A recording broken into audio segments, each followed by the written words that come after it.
साहब पहला सवाल आपका, 16 मिनट हैं, हम दोनों लोगों के सवाल लेंगे। जी जी बहुत शुक्रिया। आपकी जो अभी बात हुई बहुत अहम थी, मैं इसको चाहूँगा कि आगे डिस्कस करूँ, लेकिन चूँकि अभी ये वो सेगमेंट है क्रॉस एग्जामिनेशन, तो सबसे पहला सवाल आपसे ये है कि जो मैं इतनी देर से कॉन्टिंजेंसी आर्ग्यूमेंट आपको बता रहा था, ये अकल से ही बता रहा था हजरत, आप ये बताएं कि आप इन्फिनिट रिग्रेस ऑफ कॉजेस को पॉसिबल मानते हैं या नेसेसरी बीइंग के एग्जिस्टेंस को सही समझते हैं, चूंकि दो ही ऑप्शन हो सकता है, आप ये बताएं।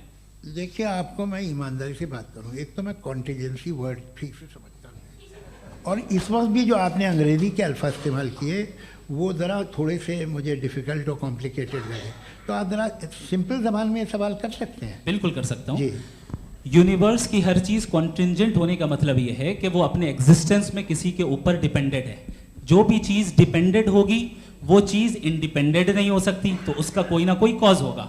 तो अब आप क्या समझते हैं कि ये इन्फिनिट रिग्रेस है, यानी कॉज पर कॉज, कॉज पर कॉज, कॉज पर कॉज, और कभी कोई यानी ये एंडलेसली चलता रहा? क्योंकि अगर ऐसा होगा तो हम तो एग्जिस्टेंस में आते ही नहीं, लॉजिकली ये मुत्तफक अलैह चीज़ है, मुत्तफक अलैह अग्रीड अपॉन।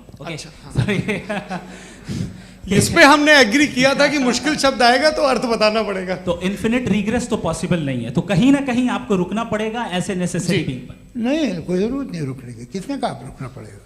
आप रुकते हैं खुदा पे, आप नहीं रुकते। आप कहते हैं वो हमेशा से, जब उस वक्त से है जब वक्त नहीं था।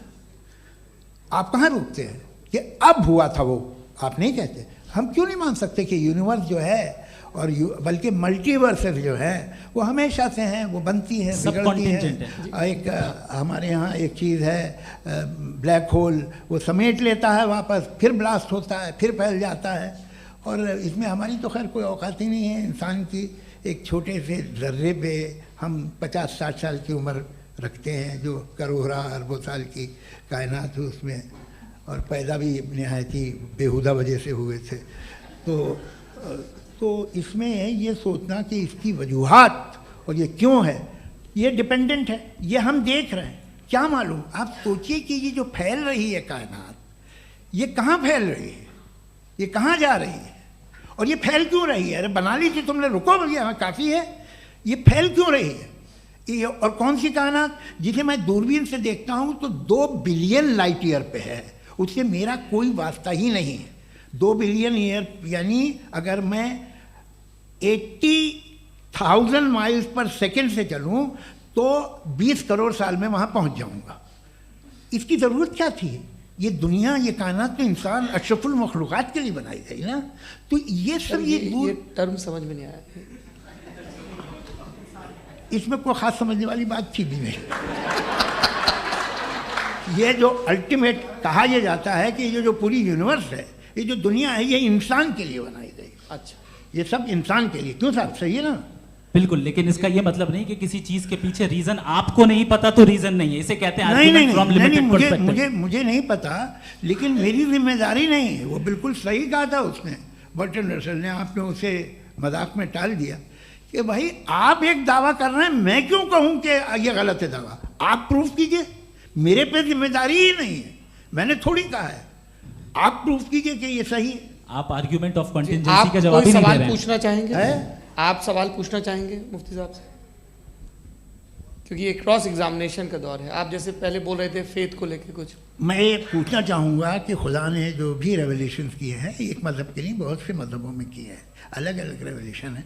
कहीं कुछ एक बातें हैं, कॉन्ट्रडिक्शन भी है आपस में, कहीं कुछ आप कर सकते हैं, कहीं कुछ नहीं कर सकते। ऐसा नहीं है कि सबकी कोड ऑफ मॉरल एक है। तो ये किस्सा क्या है? अब आप ये देखिए कि मुझे कभी कभी लगता है कि ये जो फुटबॉल फाइनल होता है, लाखों लोग होते हैं, फिर वो टीवी कवर करती, करोड़ों लोग, अगर उसमें खुदा की एक बूमिंग आवाज़ आ जाती, मैं गॉड हूँ, तो सारे लोग अभी सुन लेते और टीवी पे भी सुन लेते, किस्सा ख़त्म होता। ये इतनी राजदारी क्या है कि तुम सामने कुछ तो सबूत दे दो हमें सॉलिड। ये कह साहब ये यूनिवर्स कैसे बनी, इससे मसला क्या हल होगा? मैं पूछूंगा आपसे खुदा कैसे बना? क्यों नहीं पूछूंगा कैसे बना?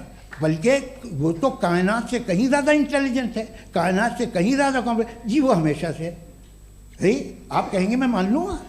अच्छा दोयम वो कादिर मुतलक, यानी कादिर मुतलक का मतलब ओमनीपोटेंट, वो जो चाहे कर सकता है। आपको नौकरी दिलवा सकता है, आपकी अच्छी जगह शादी करवा सकता है, आपके पड़ोसी का मुकदमा हरवा सकता है, आपको जिता सकता है, सब काम करता है। थोड़ा सा माइक क्लोज जी। वो इस दुनिया को चला कैसे रहा है, ये दुनिया कैसे चल रही है, आपको इस पर हैरत नहीं होती? या क़यामत के बाद कभी एक जस्टिस होगा, जब ये बच्चा मर चुका होगा जिसकी धज्जियाँ उड़ गई बम से, इसको इंसाफ मिलेगा सब। अच्छा, अब जवाब दूं? हाँ जी दीजिए। मैं वही इसीलिए आप ही की तरफ आ रहा था। सबसे पहले आपने रेवलेशन और स्क्रिप्चर्स की बात की, इस पे मैं बात कर सकता हूं लेकिन आज नहीं करूंगा चूंकि वक्त कम है, कभी और इस पे डिस्कस करेंगे। मैं तैयार हूं उस पे भी बात करने के लिए। ये क्योंकि अभी हमारा से topic- राउंड 2 की भूमिका तय हो रही है। Does God exist round 2?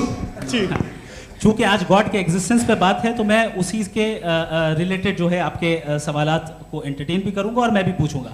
आपने कहा कि आपने साबित ही नहीं किया, जबकि आर्ग्यूमेंट ऑफ कॉन्टिजेंसी बुनियादी आर्ग्यूमेंट है। आप मुझे कॉन्टिजेंसी का मतलब बताइए, आपका मतलब क्या कॉन्टिजेंसी? कॉन्टिजेंसी का मतलब यह हुआ कि हर वो वजूद जो किसी भी चीज का पाबंद है, हर वो वजूद या हर वो चीज जो अपने एग्जिस्टेंस में किसी भी चीज के पाबंद है और उससे बाउंड है, उसको उसकी ज़रूरत है, उस पर डिपेंड करती है, तो जाहिर सी बात है कि उसका कोई ना कोई कॉज होता है। ये तो अक्ल की बात है, ये आप रीजनिंग की बात करते हैं, मैं वही कर रहा हूँ। दूसरी चीज़ आपने ये बात कही कि इतने बिलियन लाइट ईयर्स दूर है, उसका मेरा क्या लेना देना। फिर मेरे ख्याल से आपको ये नहीं कहना चाहिए I think therefore I am an atheist. आपको सोचना चाहिए, सिर्फ आप एक लिमिटेड दायरे में रहकर नहीं सोचें बल्कि बाहर निकलकर सोचें। आपने तीसरा सवाल किया, आपने 2-3 सवाल एक साथ। ऐसी बातें ना कीजिए, कुछ लोगों को इतराज हो जाएगा आप पे कि आप कुछ भी सोचिए, ये इजाज़त आपको है नहीं, मुझे है।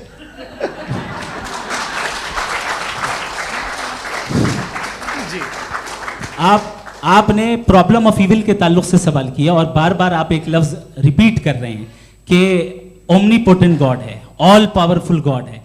यही तो दरअसल समझना है कि गॉड का कॉन्सेप्ट क्या है। प्रॉब्लम ऑफ इविल जो है, प्रॉब्लम ऑफ इविल दर हकीकत 2 असम्पशंस पर कायम है। अगर आप इन 2 असम्पशंस को समझ जाएं तो ये प्रॉब्लम नहीं रहेगी, आर्ग्यूमेंट आपको समझ में आ जाएगी कि ये कोलैप्स कर जाता है। पॉइंट नंबर 1, यानी जो आपका सबसे पहला फॉल्स असम्पशन है कि गॉड मर्सीफुल है, ओमनीपोटेंट है, दुनिया में जुल्म हो रहा है। लेकिन आपको यह समझना चाहिए कि हमारे वर्ल्ड व्यू के मुताबिक गॉड सिर्फ ओमनीपोटेंट और सिर्फ मर्सीफुल नहीं है, बल्कि वो ऑल वाइज भी है और वो ऑल नोइंग भी है। उसके हर काम के पीछे हिकमत और विजडम है। ये कोई जरूरी नहीं है कि वो हिकमत और विजडम आपको समझ में आए या मुझे समझ में आए। अगर आप जो समझ रहे हैं उसके मुताबिक आप फैसला कर रहे हैं, ये लिमिटेड पर्सपेक्टिव से आर्ग्यूमेंट है। और इस चीज को हम अपनी दुनिया में, अपने लाइफ में, डेली लाइफ में इस प्रिंसिपल को एक्सेप्ट करते हैं। हम जब किसी डॉक्टर के पास जाते हैं, डॉक्टर के पास जाकर वो अगर उसने हमें कोई दवाई दी है तो हम ये तो नहीं कहते कि जब तक आपके पास जितना नॉलेज और जितना विजडम नहीं है, आपने क्यों ये दवाई दी है, तब तक हम इस चीज को एक्सेप्ट नहीं करेंगे। नहीं कहते, हम उसकी अथॉरिटी को तस्लीम करते हैं। क्यों? क्योंकि उसकी हम जानते हैं कि वो नॉलेजेबल है, वो विजडम वाला है, हमसे ज्यादा नॉलेज और हमसे ज्यादा विजडम है। बताएं सर। नहीं, डॉक्टर में और खुदा में बड़ा डिफरेंस है। डॉक्टर पढ़ा लिखा होता है एक, तो मैं उसकी बात सुनूंगा। दोयम ये नहीं, कुछ जवाब तो ये भी नहीं है सर प्लीज, आप अगर सब ऑडियंस से बोलने लगेंगे तो फिर मतलब नहीं सिविलाइज्ड बहस का। मतलब आप ये कहें कि चूंकि आप डॉक्टर पे बिलीव करते हैं इसलिए खुदा पे बिलीव कीजिए, क्या ये मिसाल आपको समझाने के लिए आर्ग्यूमेंट है, इस पे आपको एतराज नहीं है। तो सिंपल बात ये है कि मैं अगर ये यकीन कर लूँ कि एक ओमनीपोटेंट, उसकी मसलहत है, ये जो बच्चे मर रहे हैं ये मसलहत है उसकी, मुझे नहीं चाहिए इसकी मसलहत। उसकी मसलहत नहीं, यही तो समझना है, मतलब एक्सपीरियंस। अच्छा, इस आपने अभी मेरी बात पूरी सुनी नहीं। मैंने कहा आपका पूरा आर्ग्यूमेंट 2 फॉल्स असम्पशंस पर है। एक फॉल्स असम्पशन मैंने बता दिया, दूसरा फॉल्स असम्पशन ये है कि इस दुनिया में इविल के होने का कोई गुड रीजन नहीं है, जबकि हमारे पास बाज रीजंस मौजूद हैं, हमारे पास बाज वजूहात मौजूद हैं। अगर इस दुनिया में इविल ना हो तो आप गुड को डिफाइन कैसे करेंगे? अगर जुल्म ना हो आप इंसाफ को समझेंगे कैसे? अगर तारीकी ना हो तो आप लाइट को समझेंगे कैसे? बहुत अच्छे। अभी और सुन लें, अभी और बाकी है। ये तो बात बहुत पसंद आई साहब मुझे कि जब तक रेप ना हो तब तक औरतों की इज्जत का ख्याल आपने मेरा जवाब पूरा सुना ही नहीं। जब तक के बच्चों का कत्ल ना किया जाए तब तक आपको बच्चों की मासूमियत की इज्जत। आपने पूरा जवाब सुना ही नहीं। क्या बात है, क्या आपने नुक्ता निकाला हुआ? आपने पूरा जवाब सुना ही नहीं। आप सुन लें, मेरी बात सुन लें। ये मैंने आपको एक चीज बताई। दूसरी चीज, इस दुनिया में हम आए हैं टेस्ट के लिए, हमारा टेस्ट हो रहा है और हर इंसान का अलग अलग अंदाज में टेस्ट होता है। और इस दुनिया में अगर इविल मौजूद है तो वो इविल जरिया है हमारे अंदर ह्यूमन नोबल क्वालिटीज को डेवलप करने का और अलग अलग फील्ड में प्रोग्रेस करने का। और अगर हमारे अंदर और इस दुनिया में इविल नहीं होता तो बताइए टेस्ट का मतलब क्या होता? अगर मैं अपने स्टूडेंट को एमसीक्यूज दूं और उसमें सिर्फ राइट आंसर लिख कर दे दूं और कहूं तुम्हारा टेस्ट हो गया, ये मीनिंगलेस है। इस दुनिया में अगर हम टेस्ट के लिए आए हैं तो जाहिर है गुड एंड इविल दोनों मौजूद है। तो अगर गुड एंड इविल दोनों मौजूद है तो ये इविल भी खुदा का बनाया हुआ है। जी हाँ, खुदा का बनाया हुआ है। लेकिन अच्छा, चलो अच्छी बात। जी बिल्कुल, तो बिल्कुल खुदा ने बनाया। अभी तो ये है कि जो मेजॉरिटी है दुनिया में वो इविल है, तो ये खुदा एक्चुअली इविल के साइड पे लग रहा है मुझे। बिल्कुल भी नहीं, मैं बताता हूं। मेजॉरिटी में तो वो है। क्या बात कर रहे हैं भाई आप? कोई भी जो मुंसिफ होगा, चाहे आपका अपना घर हो जिसके आप सबसे बड़े हैं, चाहे आपकी ऑर्गेनाइजेशन हो जो आप चलाते हैं, वहां पर आप इविल रखेंगे साबित करने को कि बाकी लोग शरीफ हैं। मेरी बात सुन, क्या ये आर्ग्यूमेंट ही गलत है? अगर कि जब तक के कोई इविल नहीं होगा तब तक के शरीफ आदमी शरीफ नहीं लगेगा। अगर एग्जामिनर गलत ऑप्शन दे रहा है तो एग्जामिनर इविल नहीं हो गया। जो गलत ऑप्शन को सेलेक्ट कर रहा है वो फेल होगा। क्रिएटर ने इविल को बनाया है लेकिन वो इविल नहीं है। अच्छा सुनिए मेरी बात, let me complete sir. Creator ने इविल को बनाया है टेस्ट के लिए, वो इविल नहीं है। इविल वो होगा जो उसे इख्तियार करेगा। छुरी को बनाने वाला गलत नहीं होता है, छुरी का गलत इस्तेमाल करने वाला गलत होता है। रेप को कैसे गलत इस्तेमाल करते हैं? रेप इंसान के फ्री विल का नतीजा है। ये रेप कैसे गलत इस्तेमाल होता है? ये मुझे अब सुन ले गलत इस्तेमाल होता है। हाँ मैं बता रहा हूँ ना, कैसे गलत मैं बता रहा हूँ कि जो इविल इस दुनिया में मौजूद है उसके कई सारे तरीके हैं। एक तरीका इंसान का अपना फ्री विल है। अब अगर कोई रेपिस्ट रेप कर रहा है तो इसका गॉड का कसूर नहीं है, वो अपने फ्री विल का गलत इस्तेमाल कर रहा है, उसको सजा मिलनी चाहिए। अच्छा, और उसी के लिए जहन्नम बनाई गई है। ये फ्री विल का भी बड़ा चक्कर। आप जब कोई बुरा काम करते हैं या कोई बुराई होती है तो ये कहा जाता है कि ये फ्री विल है। 7 billion free wills are moving on this planet. 7 billion free will. और एक आदमी अपनी फ्री विल से मुझे कत्ल कर दे तो मैं खुदा की मर्जी से मरा हूँ कि इसकी फ्री विल की वजह से? मेरी मौत खुदा के हाथ है या ये फ्री विल वाले के हाथ है? खुदा ने फ्री विल का निजाम बनाया है और उस निजाम का गलत इस्तेमाल करके कोई आपको मार रहा है, इस्तेमाल करके मेरा कत्ल कर देता है। अब मेरी मौत का जिम्मेदार कौन है? वो इंसान जिम्मेदार है। वो इंसान जी। तो ये कहना कि और उसको सजा मिलेगी। तो अब आप आगे चलिए कि ये तय करना कि अल्लाह ही या अल्लाह ने खुदा ही जिंदगी देता है, खुदा ही मौत देता है, ये गलत है। बिल्कुल गलत नहीं है। हाँ, नहीं, निजाम उसी ने बनाया फ्री विल का, निजाम मौत और हयात का उसी ने बनाया। You are contradicting yourself. अभी आपने कहा कि एक आदमी ने फ्री विल से आपको मार दिया, इसमें उसे फ्री विल दी गई थी, उसने गलत इस्तेमाल किया। 7 billion free wills are moving on this planet और आप चाह रहे हैं कि मैं सिर्फ खुदा का ध्यान करूं। ये 7 बिलियन फ्री विल्स को मुझे लुक आफ्टर करना पड़ेगा कि नहीं?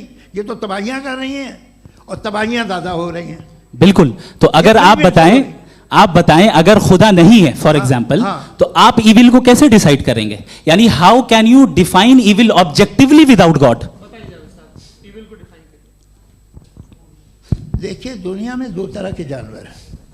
एक जो अकेले रहते हैं जंगल में और एक जो ग्रुप्स में रहते हैं। ग्रुप में जो भी रहेगा, चाहे वो आपका फाउंडेशन हो, चाहे कोई क्लब हो, चाहे कोई पॉलिटिकल पार्टी हो, चाहे कोई यूनिट हो, उसमें आपको इंटरैक्ट करने के रूल बनाने पड़ेंगे। यानी लोग तय करेंगे। अगर लोगों ने ये तय किया कि किसी का रेप करना सही है, आप जस्टिफाई करेंगे? नहीं, आपका फाउंडेशन तो ये हो गया ना कि लोग ही विल डिसाइड करेंगे। नहीं। अरे दुनिया में ऐसे ग्रुप्स हैं जो रेप को जायज़ मानते हैं सर्टेन हालात में। मैं डिटेल में नहीं जानूंगा, आप भी जानते हैं। ये जो आईसिस वाले थे इन्होंने क्या किया था, तो उन्होंने क्या किया उसका खुदा से कोई ताल्लुक नहीं है सर। मैंने सिंपल सवाल किया कि इविल को आप डिफाइन करते कैसे हैं? आइए वापस आइए जी। आप साथ में तभी रह सकते हैं जब कुछ आप ऐसे उसूल डेवलप करें जिसमें हर एक का बेसिक तहफ़्फ़ुज़, हर एक का बेसिक राइट हो और हर एक को कोई आराम मिले। यही तरीक़ा है किसी भी ऑर्गेनाइजेशन जिसमें एक से ज़्यादा लोग हैं और वो ऐसे चलती है ज़िंदगी। उसमें अगर आप गड़बड़ करेंगे तो तबाही होगी, नुकसान होगा, बर्बादियाँ आएंगी। और अगर उसमें आप घर ले लीजिए ना, एक हस्बैंड है, एक वाइफ है, बच्चे हैं, वालदा भी हैं, 2 बहनें भी हैं, एक भाई भी है। अब इसमें कोई निज़ाम आपको चाहिए साथ में रहने का, और एक दूसरे पे भरोसा रहे, एक दूसरे के बहीख्वाह हों, एक दूसरे की मदद करें, ऐसी जिंदगी। सर आपकी बात आ गई, आप ये कह रहे हैं कि लोग डिसाइड करेंगे क्या सही है क्या गलत है, यही है? मेजॉरिटी डिसाइड करेगी क्या सही है क्या गलत है? अरे भाई बिल्कुल। मेजॉरिटी अगर ये कहे कि नाजी जर्मनी के साथ जिस तरह मेजॉरिटी थी कि जेनोसाइड करना सही है, आप जस्टिफाई करेंगे? उस वक्त आपका ये सवाल सिर्फ उसके बाद क्लोजिंग। हाँ, उस वक्त प्लेनेट पे जो लोग थे उनमें कितने लोग हिटलर को सही समझते? अच्छा, प्लेनेट की मेजॉरिटी तय करेगी, सोसाइटी की नहीं। प्लेनेट की मेजॉरिटी गॉड के एग्जिस्टेंस को सही मानती है, आप क्यों नहीं मानते? ये हेलो ये क्रॉस क्वेश्चन का राउंड यहाँ पर समाप्त होता है। और ये बड़ा अच्छा है कि इस तरह से फ्रेगमेंट कर दिया गया है ताकि जो मरकरी ऊपर जा रहा है नीचे जवाब दे दूं जी। प्लेनेट की ज़्यादातर मेजॉरिटी कुछ दूसरे मजहबों के खुदा को मानती है। आप उन्हें क्यों नहीं? आप तो मेजॉरिटी की बात कर रहे हैं। अच्छा, ये क्लोजिंग आप ये कह रहे हैं इविल और गुड को डिसाइड मेजॉरिटी करेगी, मेजॉरिटी जो कर दे वो सही हो जाएगा। क्लोजिंग इसको जैसा आप ही लोगों ने तय किया है उसी फॉर्मेट को फॉलो कर लेते हैं। हाँ भाई, मैंने तो भले लोगों पे एतबार किया और तब मॉडरेशन तय किया। जी, आपके पास 5 मिनट का वक्त है, क्लोजिंग आर्ग्यूमेंट है, उसके बाद हम ऑडियंस से क्वेश्चन आंसर लेंगे जावेद साहब की क्लोजिंग आर्ग्यूमेंट के बाद। ओके, बहुत शुक्रिया जी। हमारा जो टॉपिक है डज गॉड एग्जिस्ट, मैं इस पे इतने एकेडमिक तैयारी करके आया था, मुझे था कि मैंने सोचा था कि कई सारे मैं आर्ग्यूमेंट्स दूंगा, लेकिन वक्त की भी किल्लत और जावेद साहब बार बार इधर उधर चले जा रहे थे तो उसको भी थोड़ा एंटरटेन करना पड़ गया। डज गॉड एग्जिस्ट पे मैं एक ही आर्ग्यूमेंट दे पाया, आर्ग्यूमेंट्स बहुत हैं और डेफिनेटिव आर्ग्यूमेंट्स हैं, और मेरे आर्ग्यूमेंट को किसी एक राउंड में भी इन्होंने एंटरटेन नहीं किया और रेफ्यूट नहीं किया, एक राउंड में भी नहीं, एक राउंड में भी नहीं। और ना ही अभी आपका क्लोजिंग आर्ग्यूमेंट आएगा, नहीं वो बता देना। Argument of contingency sir. अरे मैं आपसे कई बार कह चुका हूं कंटिजेंसी का मतलब अब मैं कैसे समझाऊं आपको? आपस में आप और कितने आसानी से समझाऊं मैं, मुझे तो नहीं समझ में आ रहा है। आप अपनी आर्ग्यूमेंट ऑफ कंटिजेंसी उर्दू में बोल सकते हैं। हाँ, आप अपनी बात पूरी कर लें जी, आखिरी 4 मिनट। दूसरी चीज, just a minute please ma'am, can I talk? दूसरी चीज ये है कि आपने एक तो इसका जवाब नहीं दिया, दूसरा आपने गॉड के ना होने पर कोई डेफिनेटिव आर्ग्यूमेंट नहीं दिया, सिर्फ मजहब पे बात कर रहे हैं आप। मजहब तो आज हमारा टॉपिक ही नहीं था, आज तो हमारा टॉपिक हो, आप मजहब से ले लेकर आईएस तक चले गए। भाई हमारा क्या ताल्लुक है उससे? We condemn them. और उसका गॉड से क्या ताल्लुक है? अगर कोई गलत काम कर रहा है, किसी ने किसी को कत्ल किया, किसी ने किसी का रेप किया, उसको सजा मिलनी चाहिए। और आपके पास कोई भी rational strong foundation of morality नहीं है।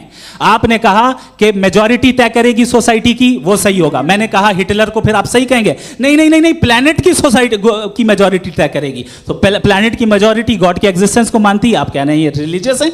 तो यानी आपके पास कोई स्ट्रॉन्ग फाउंडेशन नहीं है ऑब्जेक्टिव मोरालिटी का। ऑब्जेक्टिव मोरालिटी का अगर कोई फाउंडेशन है तो वो सिर्फ गॉड है, गॉड है, गॉड है। थैंक यू जी। ये मुफ्ती शमाइल नदवी साहब का क्लोजिंग आर्ग्यूमेंट था। अब हमारे पास जी जी ये बड़ा अच्छा है कि दोनों लोगों को मॉडरेटर से शिकायत भी और बोल रहे भाई हमारी शाबाशी भी तो करते चलो। अब मेरी बात जी, आपके पास जावेद अख्तर साहब 5 मिनट का वक्त है, ये आपका क्लोजिंग आर्ग्यूमेंट है, टाइम रीसेट कर दें जी। देखिए, बहुत सारी बातें हैं। गॉड का डेफिनेशन दुनिया के किसी भी रिलीजन में है कि वो ओमनीपोटेंट है, ओमनीप्रेजेंट है, he is just, he is kind, he loves you and so on. मैं जब दुनिया देखता हूँ तो मुझे कोई ऐसा सुप्रीम पावर यहाँ दिखाई नहीं देती है जो इंसान की बहबूदी के लिए कुछ कर रही हो, कमज़ोर को बचा रही हो, मदद कर रही हो, जालिम को पीछे हटा रही हो। मैं नहीं देखा, तारीख़ में नहीं। एक तो अगर है और ये देख रहा है तमाशा, तो उसका होना न होना बराबर है। दोयम ये कि ये जो है, जब आप ये कहते हैं कि कायनात जिसकी कंटीजेंसी ये है, मैं देखिए वो लफ्ज़ इस्तेमाल किया मैं, तो ये कैसे हो सकती है भाई? और फ़ौरन आप सरेंडर कर देते हैं कि जाहिर है कि इसका बनाने वाला तो इससे 10,000 गुना ज़्यादा कॉम्प्लिकेटेड होगा, उस पर आपके होने पे कोई इतराज़ नहीं है, उसे वो टाइमलेस है, वो पहले से था, टाइम तो बहुत बाद में आया, ये सब आप मानने को तैयार है, जिसका आपके पास कोई सबूत नहीं, आपके पास कोई रीज़न नहीं है। आपकी तारीख क्या है मज़हबों की? बिलीफ की, जो खुदाओं का बिलीफ है, ये कॉन्स्टेंटली गलत साबित होता रहा है। मतलब आप कहें कि अरिस्टोटल के ज़माने में तो सब जाहिल थे, वो भी इतने ही यकीन से खुदा पे यकीन रखते थे, जो अब नहीं रहा, ये भी नहीं रहेगा, आप लिख लीजिए। और इसके आसार आपको दुनिया में दिखाई देना शुरू हो चुके हैं। ये बहस क्या आज से 100 साल पहले इस तरह हो सकती थी? यहाँ तक तो आपको हम ले आए हैं। तो सर अरे इनको मदद की ज़रूरत नहीं भाई, ये सेल्फ सफिशिएंट आदमी है, आप क्यों इनकी मदद कर रहे हैं? Sir please. तो ये जो है तमाम बातें अपनी जगह हैं, ये एक पैकेज है। आप अकेले, कोई आदमी ऐसा नहीं जो सिर्फ गॉड को मानता हो, उसके साथ बहुत पैराफर्नेलिया आता है, अलग अलग पैराफर्नेलिया आते हैं। They have always created chaos in the society. मैं तो आपको सीधा ऑफर देता हूँ कि दुनिया में 10 इम्पॉर्टेंट बिलीव्स है, आप एक मानते हैं, 9 नहीं मानते, 9 में आप एथीस्ट हैं, 9 को आप बिल्कुल रीजनेबली मेरी तरह देखते हैं। तो 90 मजहबी आदमी भी 90% एथीस्ट है, वो दूसरे खुदा नहीं मानता, एक खुदा मानता है अपना वाला, बाकियों को कहता है गलत है। अगर आप मानना ही बंद कर दें तो आपका 10% चांस है कि आप सही हैं और 90% चांस है कि आप गलत हैं। मेरा मशवरा है आप मानना छोड़ दिए तो 50% चांस होगा कि आप सही हैं और 50% चांस होगा, 40% आप गेन करेंगे बाय बिकमिंग एन एथीस्ट।